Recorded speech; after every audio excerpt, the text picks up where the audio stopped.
I've spent nearly the last 3 months on and off with the Razer Phone 2, and in that time I've learned that this phone is actually one of the coolest products I've used. The only reason why I held off on the full review is because if this is marketed as a gaming phone, I need the accessory that would turn this into the ideal gaming phone for me, and it's finally here. I'm Jaime Rivera with Pocket Now, and this is my long-term review of the Razer Phone 2 along with the Raiju mobile controller.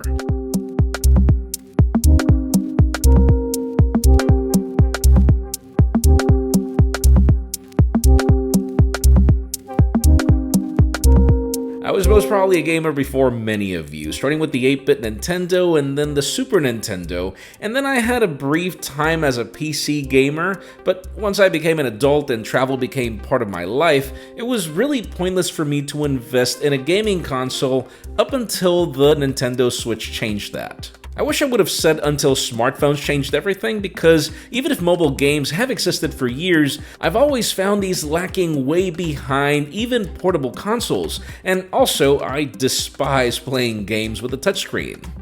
This is one of the reasons why the Razer Phone 2 and the Raiju mobile controller were so important to me. Controllers have existed for Android for the longest time and they've never been great, and Razer is famous for their controllers. We'll get to that soon. Let me begin this video by telling you what I like about this phone. The hardware on this device is just epic. This is like a muscle car that uses its imposing size and looks to steer heads. It's large and it's in charge. From the black finish, to its boxy design, to its aluminum trim, to its chroma-based Razer logo at the back, this phone is stunning. And sure, the sharp corners aren't pants-friendly or even ergonomic in the hand, but the great weight distribution has just made me not care. There are key essentials to make this phone easier to game with, like the volume buttons placed in the center to avoid accidental presses. And I know that some people complain about the placement of the fingerprint scanner. I'm right-handed, so I like where it is. I have nothing to complain about, but I don't speak for everyone. Another thing that's great about this device is its display. This is probably one of the most advanced LCDs in the market. At 5.7 inches, Quad HD resolution, and 120 Hz in refresh rate, it is a true sight to see. It is no longer the dim panel of its predecessor, now at 645 nits. And regardless of it being an LCD, colors are vibrant. This is one of the displays that I've enjoyed using most. And don't even get me started about these speakers.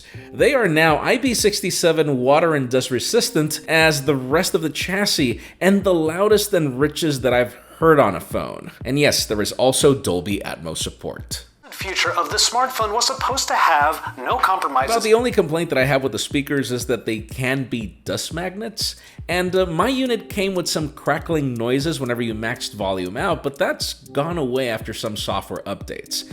And sure, content consumption would be perfect if there was a headphone jack, and there is all the real estate here for that. Still, I highly recommend that you listen into these Razer Hammerhead active noise cancelling headphones.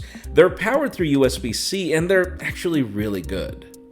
Also, in gaming fashion, these internals are solid thanks to the Qualcomm Snapdragon 845, 8 gigs of RAM, 64 gigs of expandable storage, a 4000 mAh battery, Quick Charge 4 Plus support, Qi wireless charging, and one of the coolest wireless charger accessories in the market, though I highly recommend you buy this one instead of others, as this phone has issues connecting with other wireless chargers given the placement of where the coil is.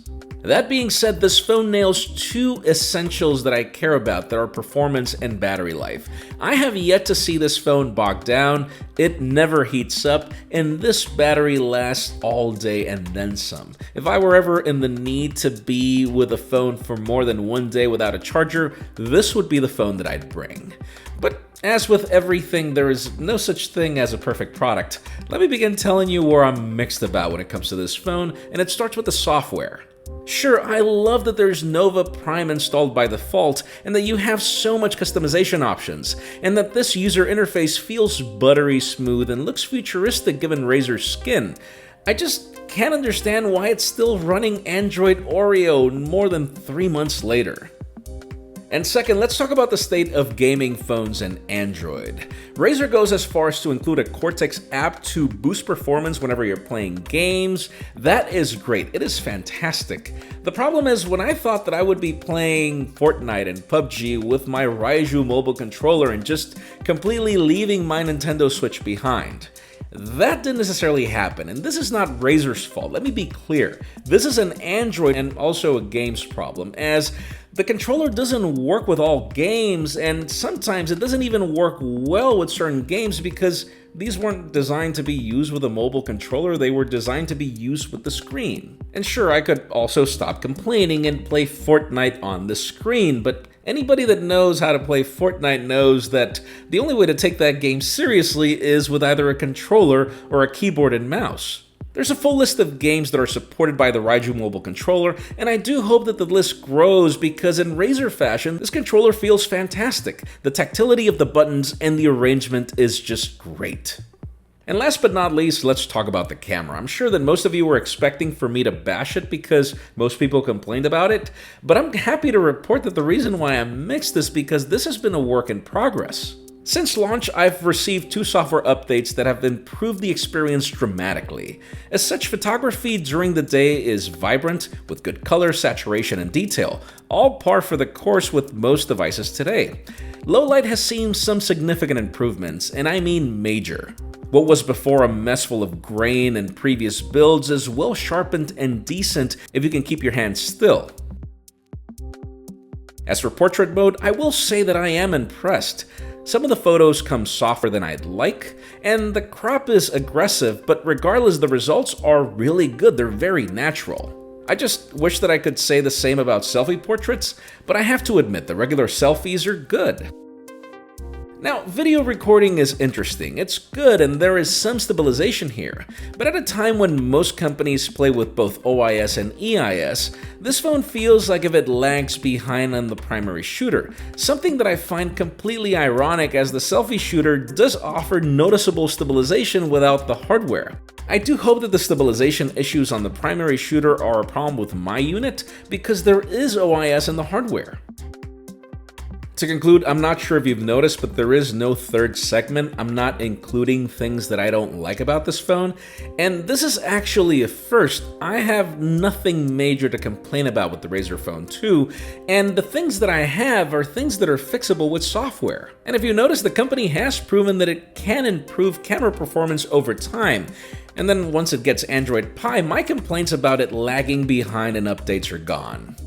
And then the last premise left is the state of Android for gamers. The Razer Phone 1 created the category, and the Razer Phone 2 has taken it a step ahead, but it still feels like if it's ahead of its time. I do feel that Android needs to grow up to embrace gamers, and that we need better ways to control these games that is not just the display.